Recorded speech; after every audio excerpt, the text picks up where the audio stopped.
Okay, congratulations Adnan. आपने commerce में net qualify किया है एज असिस्टेंट जी प्रोफेसर, सो जी। Very very congratulations to you. Thank you. बहुत खुशी है हर चीज़ में, स्पेशली पेरेंट्स को लेके कि जो उन्होंने मेरे साथ में हार्ड वर्क किया और सपोर्ट किया हर चीज़ को लेके। तो जाहिर सी बात है, बहुत खुशी है फैमिली मेम्बर्स में, भाई बहनों में, सब में ये है। शुक्रिया अदनान, आपका टाइम भी हमें देने के लिए, हमारे साथ जुड़ने के लिए। जी जी जी। So Adnan, what's your background? Like, can you tell something about yourself? Adnan Khan है, मैं झालावाड़ राजस्थान से हूँ। और एजुकेशनल बैकग्राउंड की बात की जाए तो मैंने अपनी स्कूलिंग यहीं से कंप्लीट की। और कॉलेज की बात की जाए तो कोटा यूनिवर्सिटी से मैंने ग्रेजुएशन कंप्लीट की as a BCom. Then I completed masters also from Kota university in ABST. Okay. देन एमकॉम करने की वजह ही नेट थी मेरी कि भाई एमकॉम करना क्यों है, क्योंकि बीकॉम के बाद में एमबीए का भी ऑप्शंस था और सीएमए कंप्लीट करने का भी ऑप्शन था। मेरी सीएमए की भी डिग्री चल रही। तो एमकॉम उसी टाइम मैंने डिसाइड किया था कि भाई एमकॉम अपन नेट के लिए करेंगे, क्योंकि नेट में उसमें 55% चाहिए रहती। तो मैंने कहा उसको फोकस करके, क्योंकि फिर मैंने एमकॉम में एडमिशन लिया था यहीं Kota university. As a 2 to 3 years accounting और टैक्सेशन फर्म के अंदर भी काम किया था। तो उसके अंदर मुझे ज़्यादा इंटरेस्ट नहीं आया था, इसलिए मैंने टीचिंग चूज़ किया, क्योंकि मैं पार्ट टाइम पहले टीच कर भी चुका था एमबीए स्टूडेंट्स को, कॉस्ट अकाउंटिंग पढ़ा चुका था। तो मुझे एक बार कंपेयर हो चुका था कि भाई किधर जाना है। ओके अदनान, सो आपकी प्रिपरेशन स्ट्रेटेजी कैसे रही? आपने तैयारी किया यूजीसी नेट का, तो मतलब आपका क्या स्ट्रेटेजी था? मैं डेली 1 क्वेश्चन डीआई और आरसी का लेता था, ठीक है, क्योंकि वो एक कोई कोर्स नहीं है, वो तो डेली प्रैक्टिस की चीज़ है। डीआई के अंदर मुझे ज़्यादा प्रैक्टिस की ज़रूरत नहीं पड़ी, क्योंकि कॉस्ट अकाउंटिंग और रीजनिंग वगैरह मेरी अच्छी थी। और डीआई आरसी मेरी थोड़ी वीक थी, तो उसमें हर दिन मुझे प्रैक्टिस करना पड़ता था। और वो ह्यूमन पेरिटस के जो ऑनलाइन प्लेटफॉर्म है जिसमें क्वेश्चंस बैंक हैं, तो उसमें जाके मैं लॉगिन करके वहाँ पे प्रैक्टिस कर लेता था। हर दिन एक क्वेश्चंस कर लीजिए आप, वो सफिशिएंट है। उसके अलावा सिर्फ नेट की बात नहीं कर रहा मैं, और किसी भी डिग्री प्रोग्राम या कंपटीशन की तैयारी के लिए मैं यही करता हूँ। 2 सब्जेक्ट्स डेली में पढ़ता हूँ, क्योंकि एक में थोड़ा बोर हो जाते हैं। तो आप अगर 10-12 घंटे पढ़ रहे हैं तो 2 सब्जेक्ट्स तो होने चाहिए, ताकि वो इंटरेस्ट भी बना रहता है और आपका टाइम इफेक्टिवली यूटिलाइज होता है। तो 2 सब्जेक्ट्स में डेली पढ़ता था। और इसी तरीके से हाँ, टॉपिक कंप्लीट करने के बाद अच्छे से टॉपिक कंप्लीट हो गया, उसके अपने हैंड नोट्स बना लिए, बिल्कुल शॉर्ट्स के अंदर।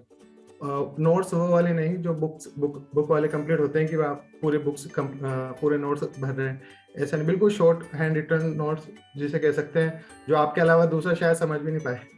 तो इतने शॉर्ट नोट्स, ताकि बिल्कुल आपका रिवीजन हो जाए एक बार में। तो नोट्स बना लेता था मैं, और उसके बाद में ह्यूमन पेरिटस का जो क्वेश्चन बैंक है वहाँ पे जाके प्रैक्टिस कर लेते थे उस टॉपिक से रिलेटेड, ताकि वही वो टॉपिक कंप्लीट हो गया, फिर आप नेक्स्ट टॉपिक पे गो थ्रू कर इस तरीके। ओके, सो अदनान, जैसे पेपर 1 भी होता है हमारा, पेपर 2 भी होता है नेट में, तो किसका कितना वेटेज, लाइक स्टडी कैसे डिवाइड करेंगे उन दोनों का, टाइम मैनेजमेंट और स्ट्रेटजी कैसे डिवाइड करेंगे, पेपर 1 और 2 पे कितना फोकस करें? जाहिर सी बात है, जितना मार्क्स का वेटेज है उस हिसाब से टाइम का भी मैं वेटेज उस हिसाब से देता हूँ। अगर आपके इक्वल पेपर के मार्क्स हैं तो आप इक्वल टाइम दीजिए। अगर वो 2:1 के अंदर है, क्योंकि उसके 50 क्वेश्चन है, उसके 100 है पेपर 2 के, तो अगर मैं 12 आवर्स पढ़ रहा हूँ तो 8 आवर्स पेपर 2 को ही पढ़ूंगा, ठीक है। और इस तरीके से 3 to 4 आवर्स सफिशिएंट रहते थे पेपर 1 के। तो कोई भी 3 to 4 आवर्स 4 मंथ दे रहा है तो कंप्लीट अच्छे से उसका पेपर 1 कंप्लीट हो जाता है। और कॉमर्स के लिए, कॉमर्स बहुत बड़ा सब्जेक्ट हो चुका, एक्चुअली कॉमर्स सब्जेक्ट ही नहीं है, ठीक है। हमारे साथ गलती क्या हो रही है कि कॉमर्स को एक सब्जेक्ट के तौर पे यूजीसी ने ले रखा है, जबकि कॉमर्स सब्जेक्ट नहीं, वो स्ट्रीम है। कॉमर्स के अंदर आप अकाउंट्स का ऑप्शन देते हैं तो समझ नहीं आता। अब कॉमर्स के अंदर आसमान उसके नीचे कितनी सारी चीजें हैं, उसमें आपने इकोनॉमिक्स ले लिया, बैंकिंग को ले लिया, अकाउंट्स ले लिया, ऑडिट ले लिया, टैक्सेशन ले लिया, टैक्सेशन में फिर डायरेक्ट इनडायरेक्ट ले लिया, मार्केटिंग ले लिया, ह्यूमन रिसोर्स, तो उसमें इतने सारे सब्जेक्ट्स आ गए कि बाकी जो 88 सब्जेक्ट्स हैं नेट जो कंप्लीट एग्जाम करवाता है उन सब में कॉमर्स सबसे ज्यादा कोर्स है उसका, क्योंकि उसमें सब्जेक्ट ज्यादा है। सो अदनान, आपका टाइम मैनेजमेंट स्ट्रेटेजी क्या है? लाइक कितना आप दिन में पढ़ने के लिए डिवोट करते थे टाइम के? इतने घंटे तो पढ़ना ही है। जी जी, अलग से कोई टाइम मैनेजमेंट मतलब अलग से आवर्स कुछ अलग अलोकेट नहीं कर रखे थे, लेकिन ठीक है हाँ, उस टाइम जब प्रिपरेशन का टाइम था तो मैंने एक कोचिंग इंस्टीट्यूट ज्वाइन कर लिया था, तो वहाँ पे मैं कॉलेज स्टूडेंट्स को, स्कूल स्टूडेंट्स को पढ़ाने के अंदर मेरा टाइम निकल जाता था। तो वो जो टाइम था मेरा नेट प्रिपरेशन का, वो तो यूँ मान लीजिए सही से प्रिपेयर ही नहीं हो पाया, क्योंकि वहाँ पे 3 to 4 आवर्स की क्लास वहाँ लेनी रहती थी और उसकी प्रिपरेशन के लिए खुद को घर पे पढ़ना पड़ता था, तो नेट की प्रिपरेशन अलग से हुई नहीं थी।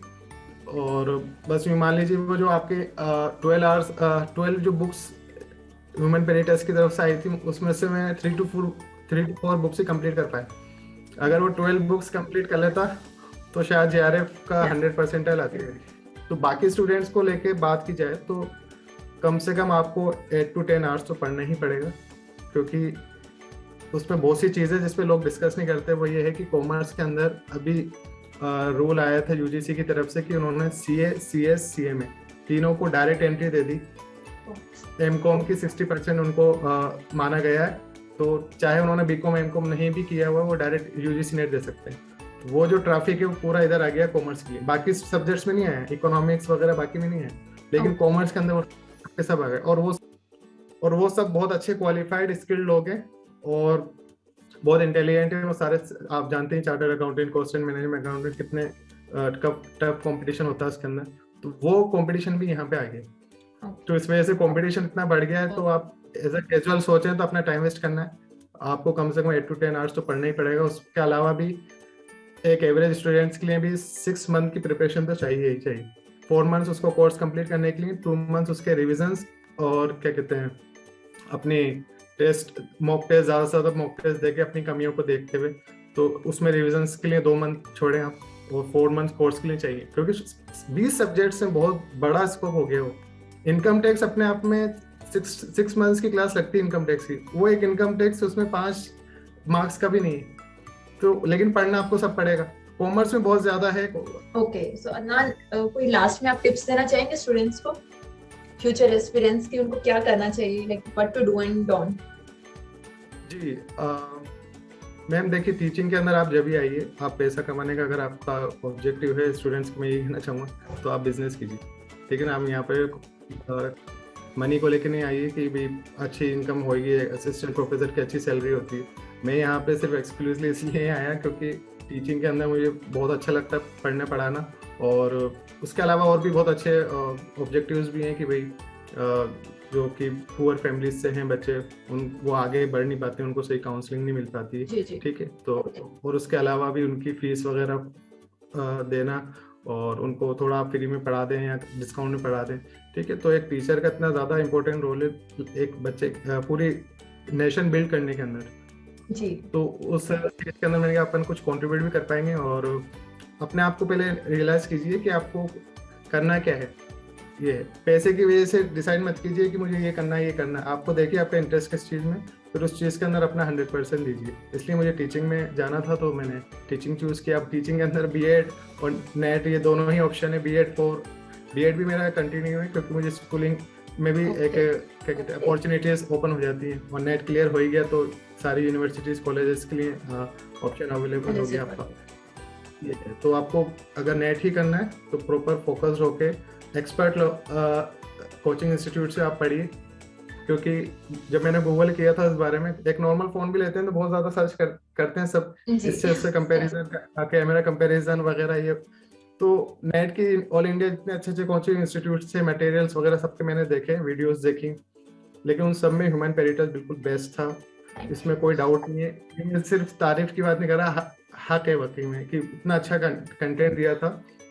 और वो पहले मैंने डेमो भी लिया था कंटेंट में, एक बार देखते हैं कैसा मटेरियल है, लेकिन वो बहुत एक्सीलेंट था। और उस बुक से भी ज़्यादा एक्सीलेंट जो आपने कंटेंट ऑनलाइन प्रोवाइड करा रखा ना, वो बहुत ही अच्छा है, क्योंकि उसमें एमसीक्यू नॉर्मली क्या होता है कि आप चाहे आईएएस से लेके आप एलडीसी तक एग्जाम तक ले लीजिए, कोई भी एमसीक्यू के एक्सप्लेनेशन नहीं देता, ठीक है ना। तो उतनी कितनी मेहनत लगी होगी, मैं सोच रहा था उस बारे में कि आपने 7,000 या 10,000 क्वेश्चन दे रखे हैं, हर क्वेश्चंस का कितना एक्सप्लेनेशन देने में कितना टाइम लगा होगा। यानी अगर कोई स्टूडेंट सिर्फ वही क्वेश्चंस कर लेना तो मैं गारंटी दे सकता हूँ नेट तो हो जाएगा उसका क्लियर।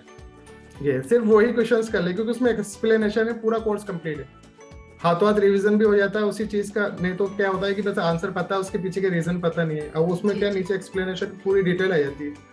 तो अगर आप क्या कहते हैं स्टूडेंट्स को यही कहूँगा एक बार ह्यूमन पेरिटस की वो मटेरियल जो है इनका कंटेंट वो बहुत एक्सीलेंट है, बहुत ही समरी फॉर्म में, ऐसा भी नहीं कि बहुत ज़्यादा दे रखा है, बहुत रेलिवेंट है। और उसमें भी इम्पोर्टेंट बात ये है कि जैसे कि आप इलेक्शंस में देखते हैं कि जब चुनाव आने वाले होते हैं कोई भी पार्टी पुराने अपने मेमोरेंडम को डिस्कस नहीं कर सकती कि हमने पहले ये वादे किए थे और कर दिए, ठीक है ना। वो अब नई बातें करते हैं क्योंकि बातें घुमानी रहती हैं, क्योंकि पिछला उन्होंने कुछ किया नहीं होता।